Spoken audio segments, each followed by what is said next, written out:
Hi, everybody. Thank you so much for joining us on this Friday. I hope you're all ready for the weekend. I know I am.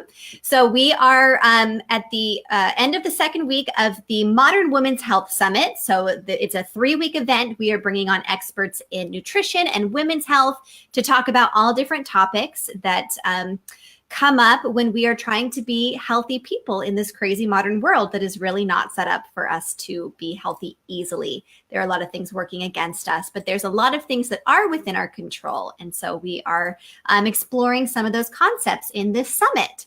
So this is a live video. Please comment. Let us know that you're here. Say hello to us. I will be kind of watching the comments as we get started. So if you have anything you'd like to add, questions you want to ask, just pop them in the comments and we'll be able to see those as we're chatting. Please like this video, share it with your friends. And we are doing a special little bonus in this summit. It's called the Gold Nugget List. I left a link in the comments of this video. You basically connect with me on Messenger, and then after each video, I will send you a little gold nugget lesson from the interview, as well as an action step to help you put this information into practice. So sign up for that. It's a fun one. So this is going to be a great interview. Today, I am joined by Faith Hans. Faith is a mother of a 2-year-old boy and a nutritional therapy consultant. She's actually been a nutritionist for a little over 4 years and has been an NTC since March of this year. And she's just doing amazing things since getting that NTC certificate. So I'm really excited for this.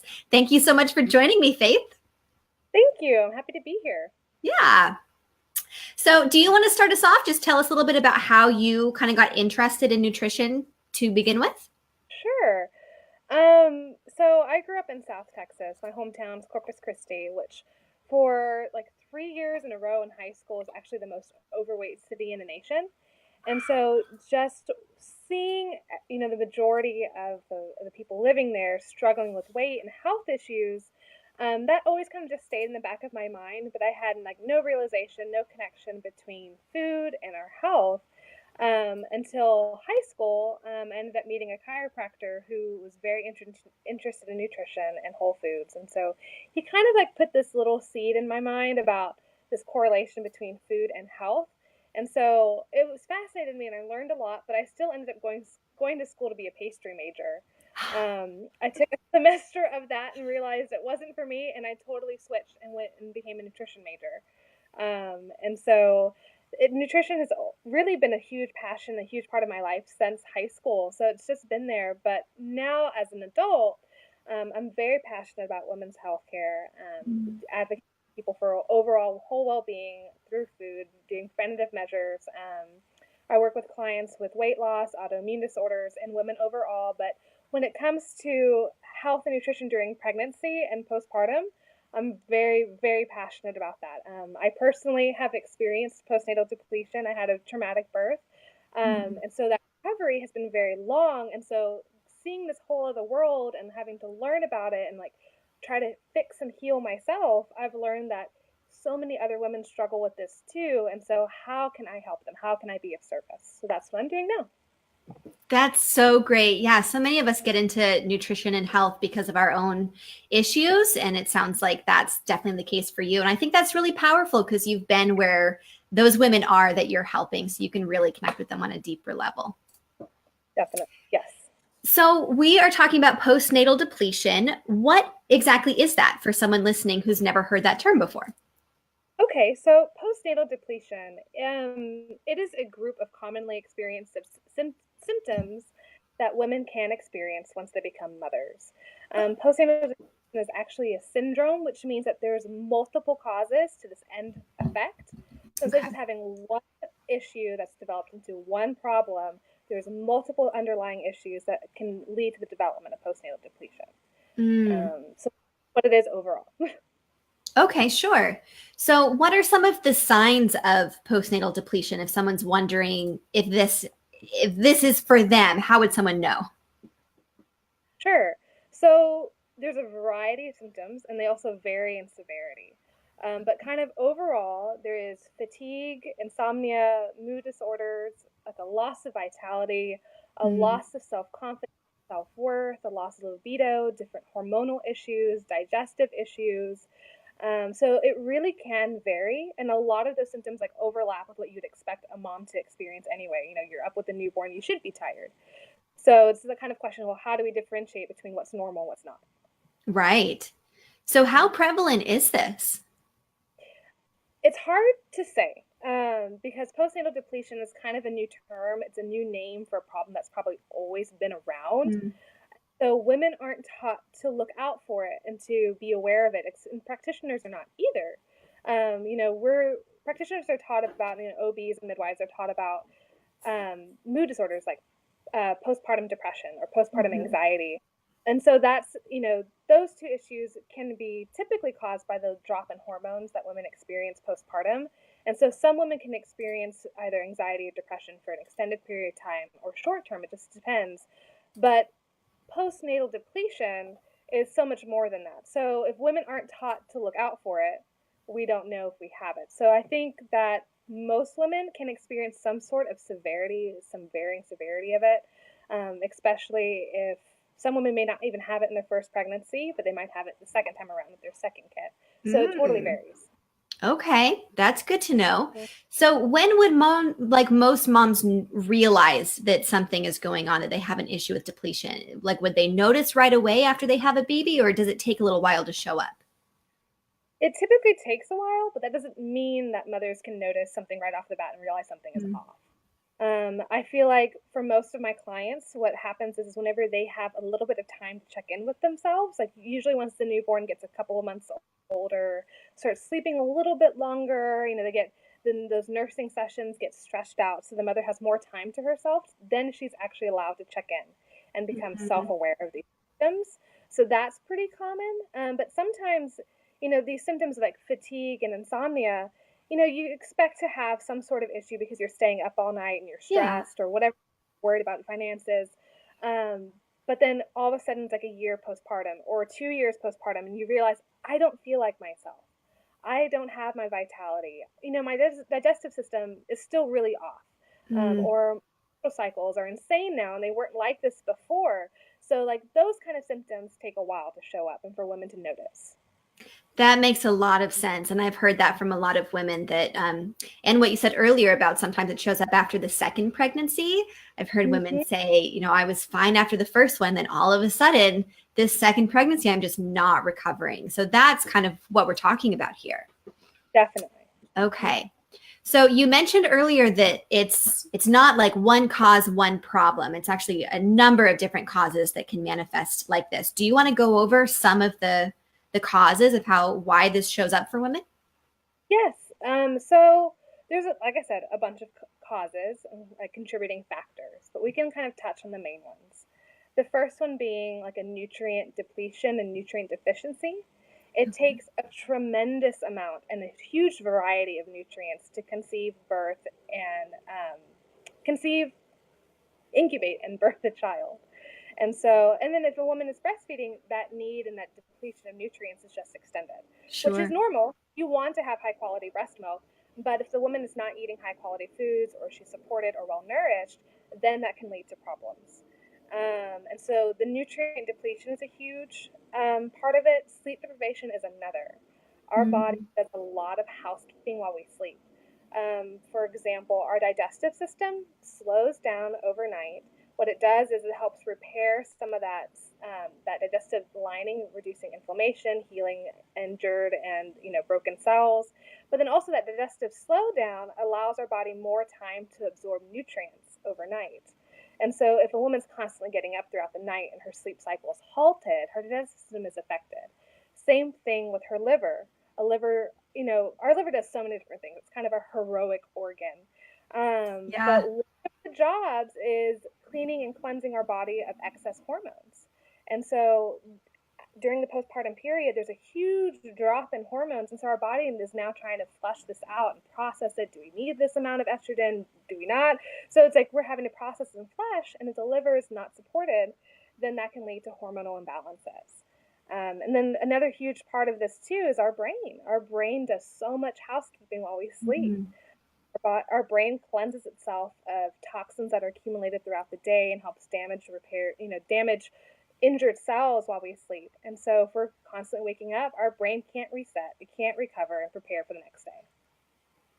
That's huge. If you're already sleep deprived and then your brain is stressed out on top of that.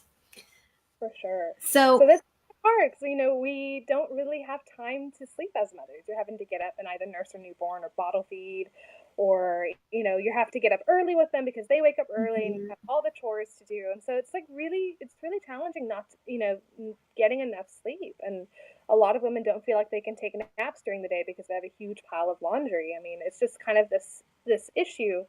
But I feel like the sleep deprivation is not so much the fact that it's always normal. Newborns are expected to wake up. So it's not so much the fact that they're not able to sleep, it's the fact that women aren't supported enough. If we support in a family close by or family close by, like how we traditionally used to as mothers, that sleep deprivation gets spread out among several people. It's not just the mother's job. And so it's not so much like, oh, this is brand new, we can't sleep, and it's a newborn's fault. No, that's normal. That's to be expected. But the lack of support is not normal.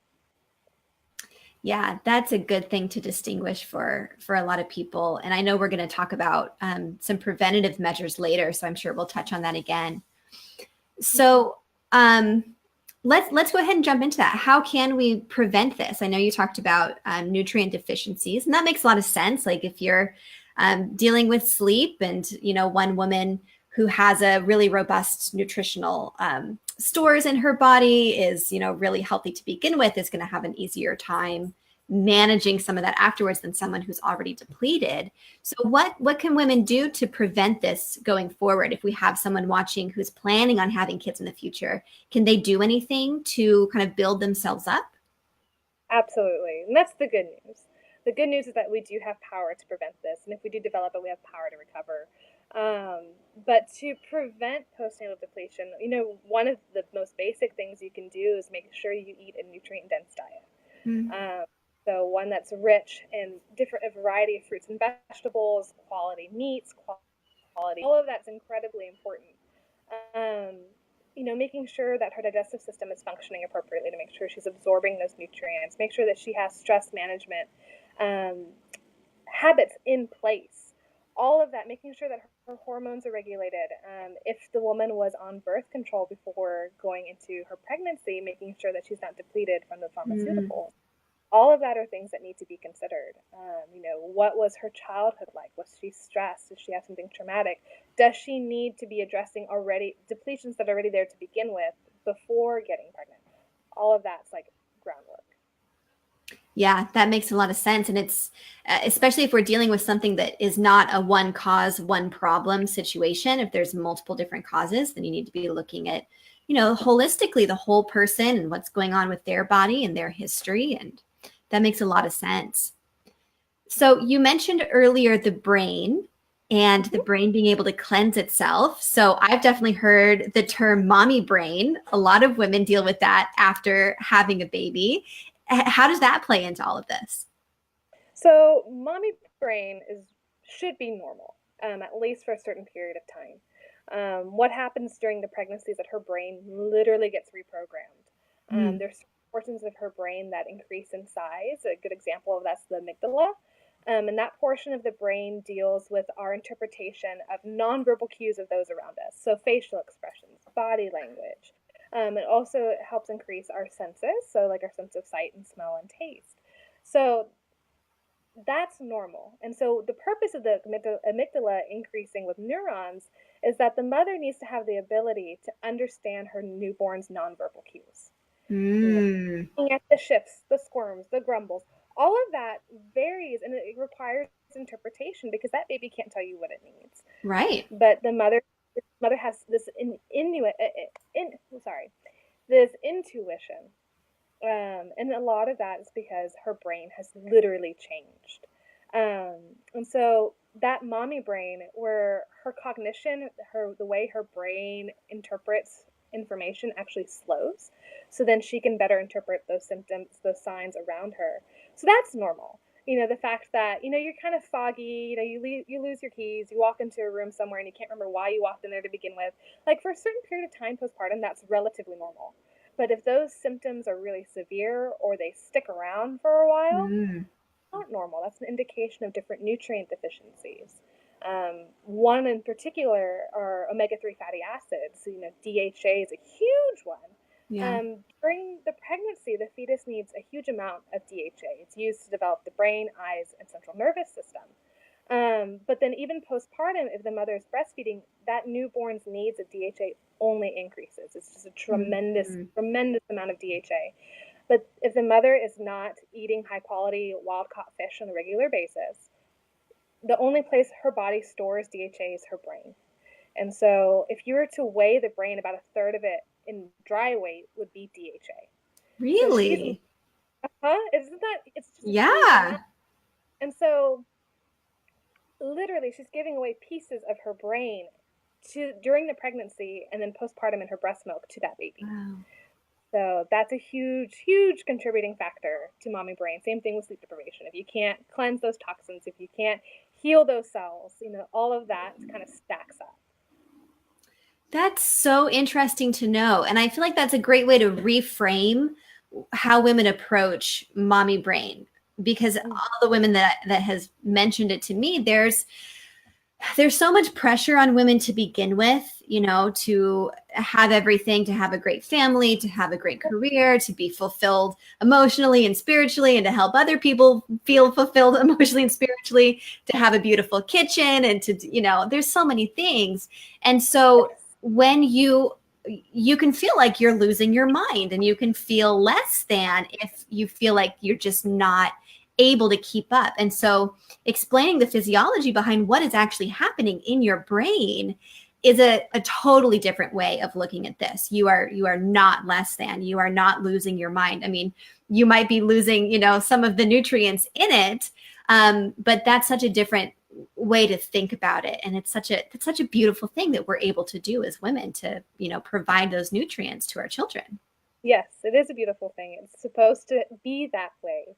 But I mean, women want DHA, and the thing is too, even if you're taking a high quality fish oil supplement, even if you're eating plenty of salmon or sardines, if your digestive system isn't functioning properly, you can't assimilate those fatty acids appropriately. Yeah. So that's something to be considered too. So more often than not, I feel like omega-3 fatty acids and DHA in particular is a huge, huge deficient, nutrient.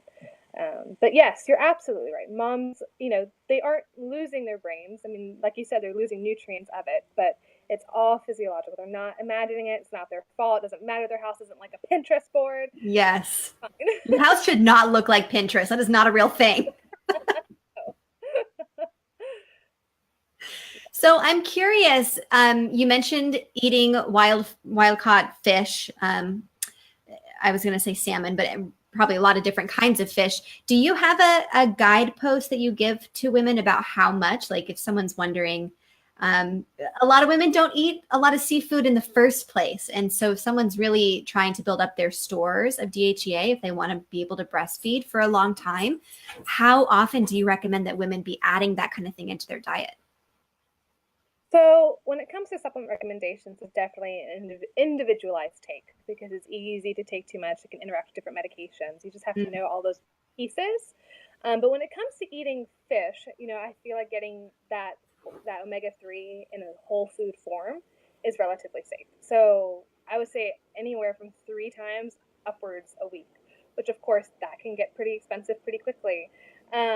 But the whole reason for eating so much, especially during preconception and pregnancy, is because you just need so much of it. You're having to restore your own deficiency and help prevent worsening of it and nourish that child. And so you're having to consume a lot. But some good sources of that are wild-caught salmon. I love sustainably caught and fished sardines, especially with the bone. The bone, you're getting some good calcium in there as well. So you eat the bone? Cool. Yeah, you just like mash it up. You don't really know that it's there. If you mash it up well, you really won't see it. But even if you do happen to chew a little bit of it, it like dissolves. You don't even really know. I think it's much more of a visual thing. I think people psych themselves out. Yeah, people will have to mentally prepare themselves for that. So that's good to know. You don't really notice it. No, no, not really. And some like one of the biggest tips I give my clients is like if you can't stomach sardines because they're too fishy, mix it with something else. Mm. And it's really good. So making like a chicken sardine salad with avocado mayo, it's Mm. rid of that fishiness, especially if you add herbs to it. I like rosemary, I like basil in it. There's a lot of variety. So that's a good way of getting away from the fishiness. And just kind of working your way up. And then you'll become a crazy person like me and eat them from a can. So And did I hear you mention the other day that your son eats them with you? yes, yes, he loves them. And it's like we both smell like seals, like our kitchen smells like otters, like we just smell very fishy. Um, but it's kind of this third generational thing. My grandfather actually taught me how to eat sardines. I remember being a little kid and asking for them. So my grandfather liked it. His son, which is my dad, loved them. And then now I do too. Now my son does. I'm like, yes, the tradition lives on. Oh, that's so fun. That's so great. He's going to grow up with, so much more nutrients because of that, and a love of I real hope. food. So we've talked about DHA. Are there any other specific nutrients that tend to be affected more than others, or does it vary person to person, like you mentioned, based on if they had deficiencies to begin with? Right. So it does vary. But I feel like almost all of them to some extent are depleted. I mean, a huge one like we've been talking about are omega 3s. That's a huge depletion. DHA, EPA, all of that gets depleted. But minerals are another. Your body's having to use a tremendous amount of minerals to form a brand new skeletal system for somebody else. Sure. And so if you don't have adequate nutrient stores, where does your body get the minerals from? It's from your bone. And so that's a big one. Magnesium, which is another mineral, is one that's commonly depleted. Our body uses a lot of that during the pregnancy to help regulate different systems like blood pressure. All of that's really important. So magnesium is a big one. But that's, I mean, really, it's like all of them, and it varies case by case. Like we were talking about if someone's on a contraceptive, contraceptives deplete the body of folic acid, other B vitamins, vitamin C, and zinc. And so, how long was she on that? Is she actually depleted? Is her body able to absorb minerals? We don't know. Are they in balance? Does she have an imbalance? So it really does vary, but minerals and omega 3s are some pretty big ones. Yeah, that makes sense. And that's kind of been a theme throughout this whole summit. Every time we bring up specific nutrients, there's the fact that you might be depleted in those nutrients, you might not be getting them in your diet. And there's the fact that you might need to work on your digestion to make sure that you're really absorbing those nutrients, which is a new information for a lot of women, just learning that just because you take the supplement doesn't necessarily mean that you're going to absorb 100% of what is on the label of that supplement. Exactly. Yeah. So we kind of touched on breastfeeding earlier. Does postnatal depletion affect breastfeeding? You were breaking up on me. I'm sorry. Repeat that question again. Sorry, is this better?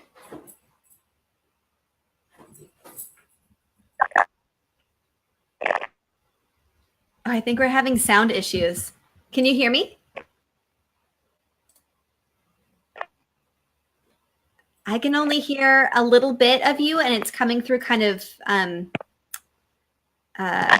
robotic sounding.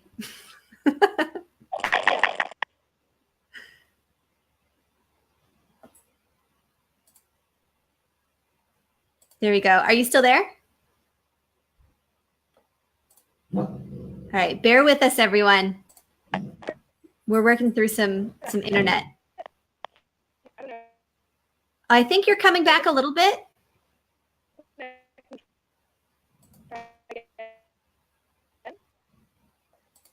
I'm hearing like every third word.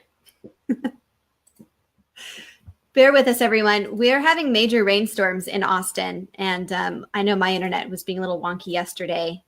So sometimes that happens.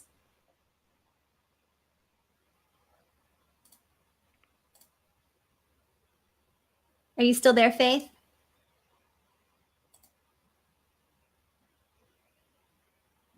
My screen is frozen. Let's see. All right, everyone. If we need to, we can come back on once we've sorted this out. But I'm just going to kind of hang out and see if this resolves itself. We have a cloud pass overhead that reopens the internet pathways. If that's how internet works. Let's see.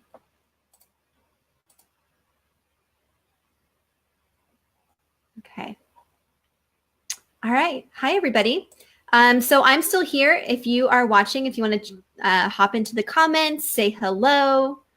It'd be great to see everybody who's on here and let me know what you're thinking of this so far. If you yourself have dealt with postnatal depletion or you know someone, I'd love to hear your stories and how this has affected you too. Okay. I think Faith is resetting. So we'll just hang out for a little bit. She should be able to rejoin the call. So, okay, we'll just give her another minute. Yeah, so it really has been a theme, though, throughout this entire summit, the concept of really making sure that your digestion is working to absorb your nutrients. Last week, I talked with Sarah Russell about protein need during pregnancy, which ties into this. Oh, here we go. Faith? Hi. Hi. Sorry. Put the app and plug in my phone again. Sorry. No problem. It happens. I attempted to entertain everyone. Sorry. You're fine. All right. Yeah, I can see you well. So I think we were talking about breastfeeding, if postnatal depletion affects breastfeeding at all. Okay. Yes. The answer is yes to that. Studies have shown that if pregnancies are spaced too close together, that the mother's fat and the quality and the amount of her fat in the breast milk decreases with each child. Really? Mm-hmm. And so what's kind of interesting, that's something that we definitely know. We know there's a decrease in fat with each child if they're spaced too close together. But do we know for a fact, like, is there a link between postnatal depletion and a mother's ability to breastfeed and the amount that she produces? We don't know. That hasn't been proven yet, but it wouldn't surprise me. Yeah, it would make sense. And we got a question if you want to address this. Gabrielle is asking, which brands of fish oil supplements do you recommend? Do you have a brand that you like, or does that also vary kind of depending on what the person needs? It does vary, but I do say that it's extremely important to get good, high-quality fish oil. Fish oil, obviously, is a fat. It can go rancid.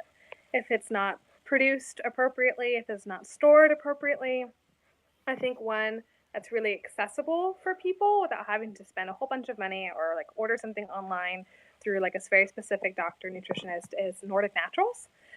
Sure, I've used them. Yeah, they're a good one. They're accessible. They're not that expensive. So that's a good one. But then it's just kind of determining what amounts of EPA and DHA do you need. Do you need cod liver oil? Do you need a blend of different oils? It all varies. But looking for a good brand, yeah, that's probably not a bad idea. Sure, that makes sense.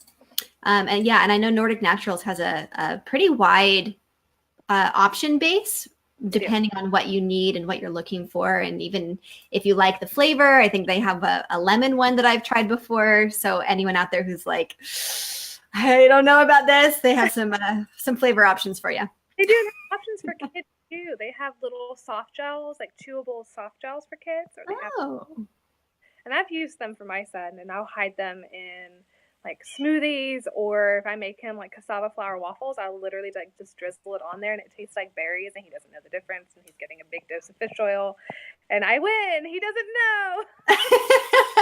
know. Yay. Good options. Awesome. All right. And we'll link to that in the comments after this as well. So how can women recover from this? What does that process really look like? So it does take time. It also takes time of how severe her symptoms are and how long she had them. Depletion can last up to 10 years or longer in some women. 10 years. Yeah. I mean, if you think about it, if she's went into her pregnancy in a depleted state, walked out of it even more depleted. And she didn't eat right. She didn't manage her stress well, or she wasn't supported enough, which I think is like the biggest issue. Yeah. Those kind of symptoms can just build on themselves and last quite a long time. So really up to 10 years. Does that answer your question?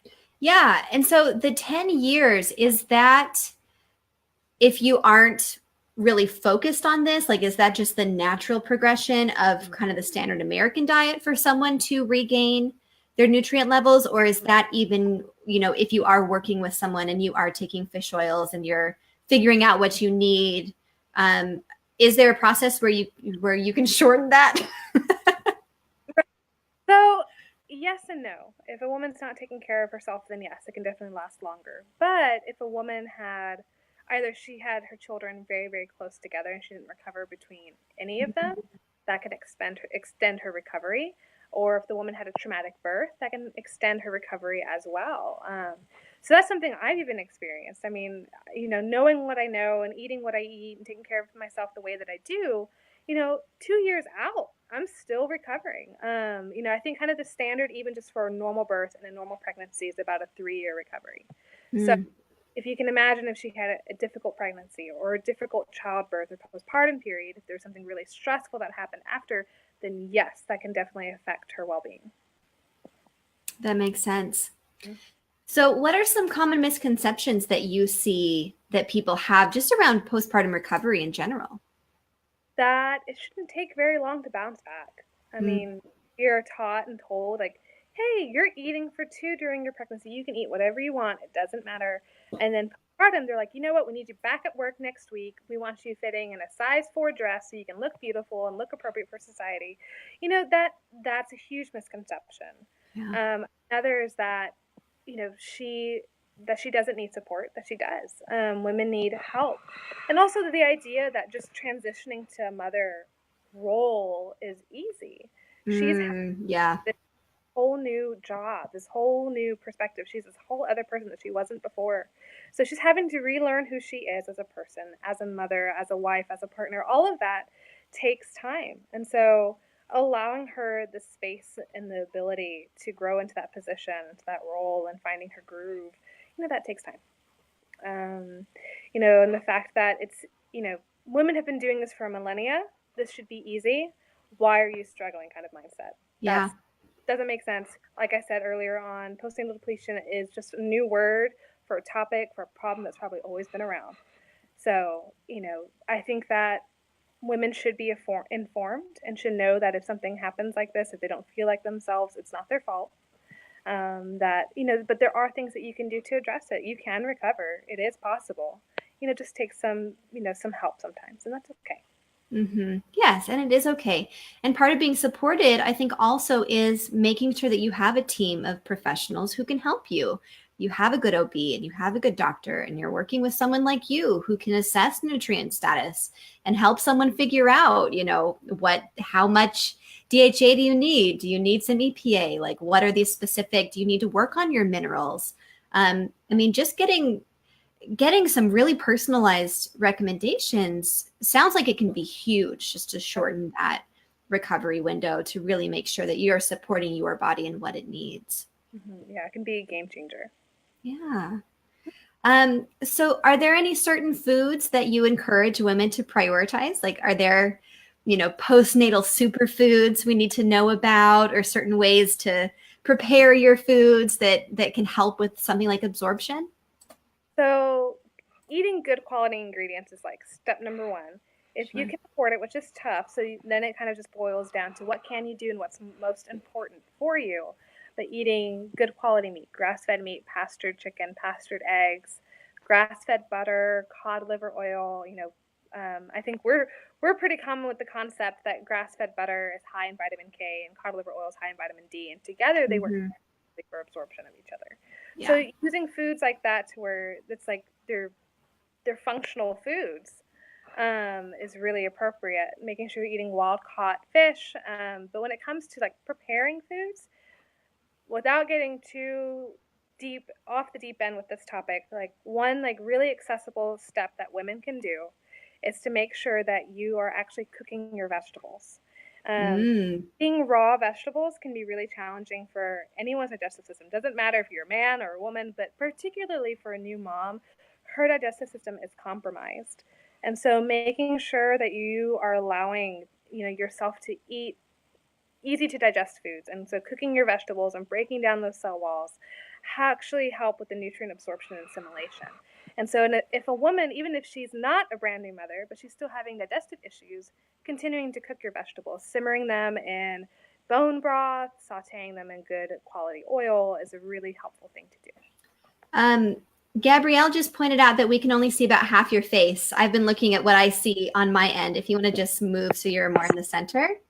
That Perfect. Work? Yes. Thank you, Gabrielle. There we go. Yeah. Sorry, I should have been paying attention to that too. I've just been looking at your face. Yes, that makes a lot of sense. And I've also heard that recommendation when you're trying to conceive beforehand, before you even get pregnant, cooking your vegetables, even going so far as if you make smoothies to just lightly steam your spinach before you put it into your smoothies, so that you're, taking a little bit of a burden off your digestive system so that you can just get the nutrients that you need and your body can focus on balancing your hormones, metabolizing excess hormones, focus on all of that stuff instead of focusing on breaking down your broccoli into smaller pieces. Exactly. That's spot on. So are there any common roadblocks that get in the way of women rebuilding their nutrients quickly? Stress is a big one. If she is stressed about her living situation or finances or balancing and juggling her job and her new role as a mom and a wife and keeping up with the chores and everything, any form of stress is a huge one, because stress just depletes our body of nutrients. It makes it that much harder to recover. So stress is a big one. Lack of sleep is another. And so of course, when I tell moms to get more sleep, they always just kind of like scoff in my face, like that's an impossibility. Yeah. And I think it is, but if you don't have support, it is. So even if you don't, try to take a nap when the baby naps. Everyone hears that. That is actually good information. That's a good tip. But I try to recommend to women instead of having a baby shower, especially if it's your second child and you really don't need anything else, you have all these hand-me-downs from the first, having a postpartum shower that extends the first month postpartum, having friends and family come over either to do your dishes, take out your trash, make you a couple of meals, and just having them come over and help you. That's not any extra financial burden. If there's certain family members that stress you out, don't invite them. They don't have to be there. That's not your job. The gift is to not come over. Exactly. But finding the ones that you want around you to support you, have them come over, have them hold the baby so you can go take a power nap. Long hot shower. Exactly. Hot shower. Want to hear? Don't worry about it. Enjoy yourself. That's a huge one. And then I tell women too. I had one client in particular. She wanted to have a meal train with either friends or family. But then, of course, if you think about it, most of these people, they don't know or they just don't eat well. And so this actually what happened to me with the birth of my son. I had some really wonderful, people who had good intentions. And a lot of them brought some really good food, nutrient-dense foods over. But there was a handful where I got an enchilada casserole with Doritos on it. And so that is not what women need to be eating. They don't need to be eating that. So then what I did for my client is actually I typed up a list of 30 different recipes, soups, stews, easy things that would freeze well, that weren't hard to prepare, and they weren't expensive. And I got all the emails from the people who wanted to be on the meal train, and I emailed them. And I was the one who coordinated the masses and broke up the schedule of who's delivering what when, who's making what. And then everything delivered was incredibly nutrient dense, and if they didn't have room in their fridge, they could freeze it. Everything froze beautifully. And so working with someone, so if you don't have the time to do that yourself, which most mothers don't, and then husbands, a lot of them are on board and some of them are not, and that's okay, but either finding a friend to do that or finding a nutritionist who knows what they're doing and allowing them to coordinate that for you is really helpful. That's fantastic. Do you have that little cookbook somewhere people can buy? I do offer that as a service. I have saved that little file of all the recipes, and so if women are interested in that, just shoot me a message. And so it's pretty. I don't charge a lot to coordinate something like that because I don't want the financial aspect to be a burden. So to me, it's more important that women have this accessibility to nutrient-dense foods. But that little fee is definitely worth the cost. And so just it's simple for me to coordinate it for other people, but I don't mind doing it. It's something that I do offer. That's awesome. And that's another burden that you can take off of that new mother's shoulders. You don't have to be emailing all of your aunts and uncles and cousins and coworkers to sort this out. Let Faith handle that for you. Exactly. So we'll link like to that. Yes, it's like the closest thing I can do besides just being in someone's kitchen and cooking for them for a month. So Yeah, that makes sense. So what just to kind of round this out, kind of end us on a good note for people as far as like what can we really do about this? What advice do you have for new moms out there who are trying to take care of a new baby and take care of themselves at the same time? to ask for help. Asking for help is not a sign of weakness. It's a sign that you are in tune with the needs that you have and you want them to be met. So asking for help. I think the term self-care is super trendy right now, but there is some truth to that. Finding something that you enjoy, even if you said, like you said, just taking a hot shower by yourself, either a hobby or doing yoga or going to a yoga class, all of that can be really helpful for someone. But allowing yourself time, and don't beat yourself up if you don't feel like yourself. If you have adrenal, if you feel like something is off, that is not your fault. That is not your doing. But just looking and seeking out help is just, I cannot stress that enough. And another good piece of advice is just to consider, if you can, if it's possible for your family, allowing yourself time in between children to recover. And so like we can talk about that if you want, just different amounts of time. What is the best way to space pregnancies? That's a topic I would love to jump into. It doesn't take long, but yeah. But if that's something your family can do, allowing yourself time to recover is huge. That makes a lot of sense. Yeah, I think we have another minute or so. Do you want to just quickly address the timing issue for people? If you were to look at traditional cultures, it's anywhere from 2 to 5 years in between children. And each culture has their own reasons for that, but kind of this underlying common thread between all of them is that the postpartum period, anywhere from the first 3 months, either first month on up to like 6 months postpartum, is this really critical window in a woman's recovery. A lot of cultures perceive a new mother as being in a compromised state, that she is susceptible to disease or illness, and so she must be supported and well nourished and helped. Otherwise, if she doesn't support herself and heal in those very critical months postpartum, that she will have health manifestations later. And so health manifestations is the continuation of postnatal depletion. Yeah. And science also does say that, if a woman has certain issues that she doesn't address postpartum, that it can actually affect her later in life all the way up until menopause, especially menopause. Really? So it's just addressing and supporting yourself postpartum. But the science also backs that up too. There was a study linking if a pregnancy that was spaced out between a birth less than 12 months, that there is an increased risk for placenta problems, specifically placenta previa and placenta abruption. And less than, if a pregnancy is spaced out less than 18 months postpartum, there's a link for that second child to have to be a lower birth weight. And so the science does back that up. There is an important reason for spacing and for timing and allowing yourself to recover.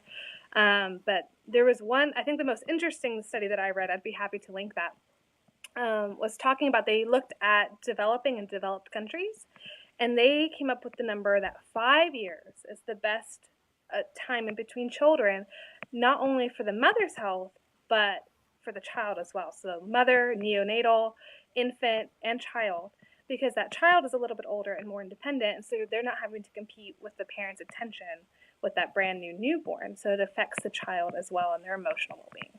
That makes sense. So you're talking about it affects the first child born, and then I imagine it would also affect the second child, since there's some more nutrients available to Yes. give them. Yes, absolutely. Oh, okay.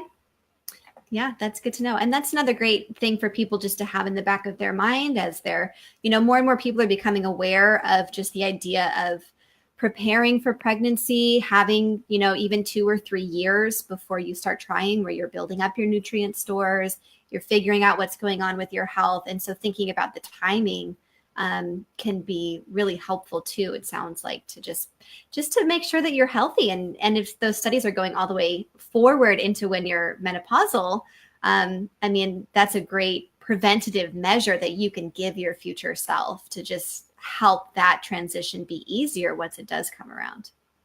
Exactly. And that's not to say, if a mother's had 3 children back to back, that she's just like set up for bad Sure.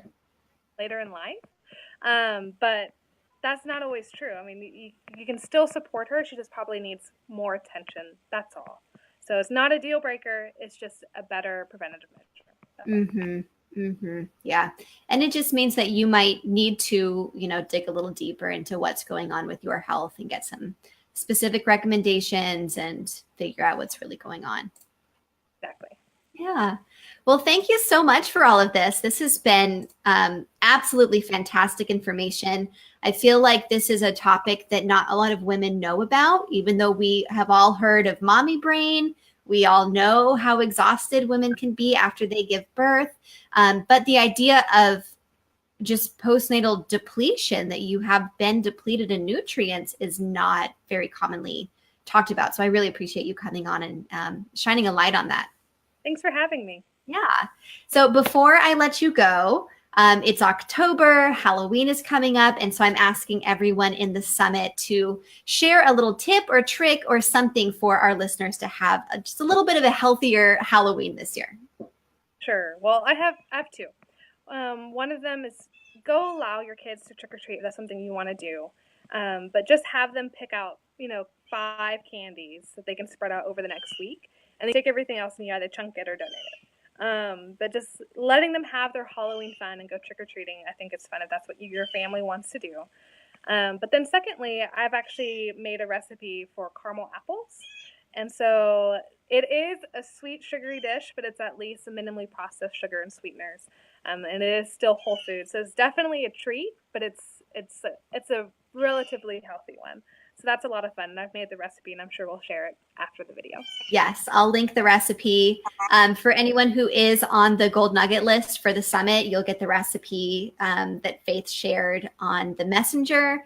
And then I will also link to it somewhere. And I got to preview that recipe, and it looks so good. And it's all like real whole ingredients. There's a little bit of, some sweeteners in it, but it's caramel apples. But it's a real food caramel apple. Exactly. You can't have fun. Yes.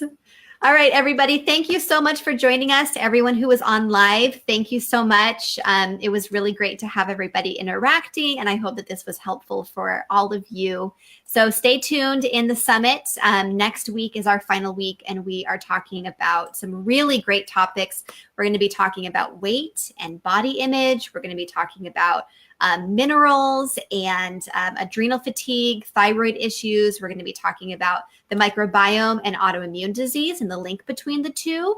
And we're going to dig into hormones on the last day and really talk about supporting your hormones through gut health, which is fantastic as an end to this summit because almost every video has talked about digestion and gut health as a key factor in making sure that you are using these nutrients that we're all so concerned about. So stay tuned for that. And Faith, thank you so much for joining me.